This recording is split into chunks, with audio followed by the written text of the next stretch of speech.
عثمان بن عفان الله الرالي كان نقضي الضوميه سي أدون كميدو وياري مالين وعود العقد انقاد أبو ذر الغفاري وقي هدو العقد أبو ذر هدو العقد كاقاتنا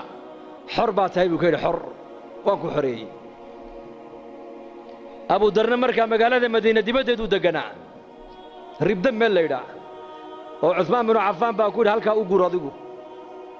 وأيوان زاهد أبوها قرني نبي قد مداينو جوغي سوغو داد كان تابعين تا الدين تقصو قدال دنبا كيمي دي الدوية دي اللي مادين ودن ونفين يا سوغو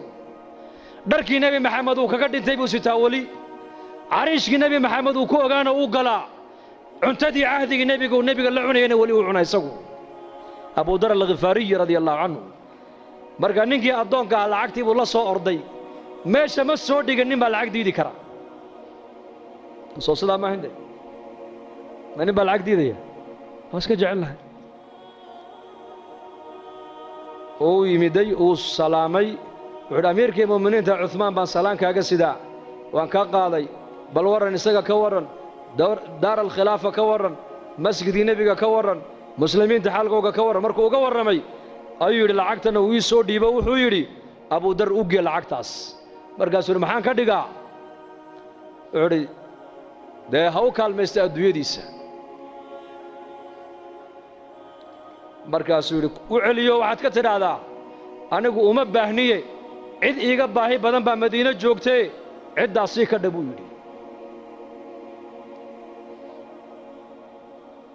inaga maanta lacag nin diidi kara uu yar yahay maanta zamankan waxay naga dhaadhacsan lacagtu waxbay tartaa iyaga waxa ka dhaadhacsanayd may lacagtu wax ma tarto ka wax taro waa ilaahay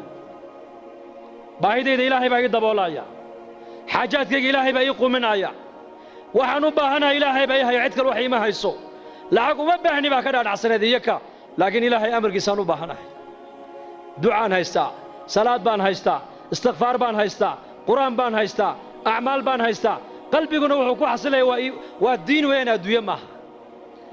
markaasuu ninkii yaabay war iska qaado may u celi markuu arkay inuu ninka lacag uunan u jeedin uu qaadanayn ay runta u sheego wuxuu ku yiri amiirka wuxuu igu yiri hadduu Abu Dar lacagta ka qaato xor baa tahay buu igu yiri ar walaal adoonnimada ha ka baxe xoreeyo lacagtan iga qaado buu ka yiri markaasuu ka qaadan maayo waxaad doonto akhri markaasuu loriga qaado oo ina naxariiso maxaa kuugu naxariistaa haddaad lacagta iga qaadato waan xoroobay buu ka yidhi wuxuu ku yidhi Abu Dar dhegayso hadalku ku yidhi eeg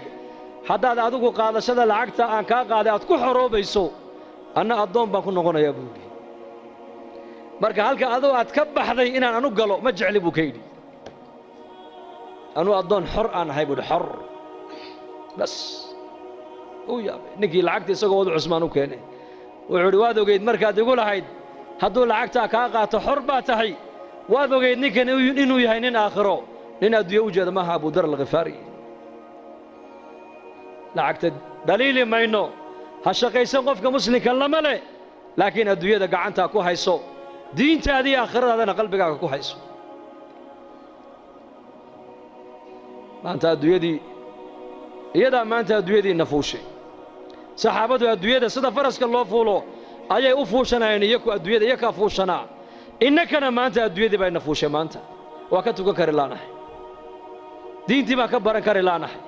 diinteenni waqti ku bixiyay bay culimadu leeyihiin waqti waa ku bixin kari laanahay maxayna haysta waxayna haysta waa adduunyo adduunyada maxay kula doonaysaa adduunyadu